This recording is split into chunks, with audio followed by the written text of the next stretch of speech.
Hey there, my name's Mark Savell. I'm a realtor with Sage Real Estate and a blogger over at TorontoLivings.com. And if you haven't heard yet, Doug Ford and the Conservative government here in Ontario introduced new legislation that would effectively remove rent control for all buildings occupied after November 15th, 2018.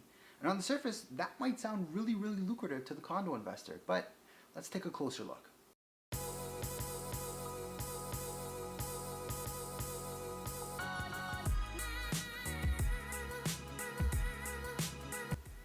Alright, so this is your first time checking out the channel. I primarily talk about real estate here in Toronto, and in this video I really want to take a closer look at the announcement that the Doug Ford Conservative government made surrounding rent control. So let me start by saying this. If you currently live in a building that was built prior to November 15th, 2018, you're protected. Rent control is still and will be in place. This does not impact you at all. However, if you're looking at a unit that was built after November 15th, 2018, there effectively will be no more rent controls, which means landlords can increase the rent by whatever they want. So when I first heard this, I thought, holy shit, this is gonna have a huge impact on the pre-construction market. And I figured a lot of condo investors are gonna wanna buy these units for their future prospect of having no rent controls. Now on the surface, that may seem really lucrative, but if you kind of dig a bit deeper and look at the other side of the equation, that might not be the case. Because although you have a building or a unit with no rent control, you have to have a tenant that would want to live in that type of building.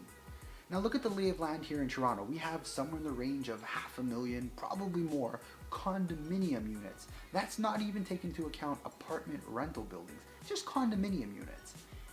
And yet every year we're pumping out somewhere in the range of 30 to 40,000 units. So renters are gonna have to choose between a massive pool of rent-controlled units versus this new pool that's going to slowly start coming online of no rent control. And I think that maybe reverses the opinion of value.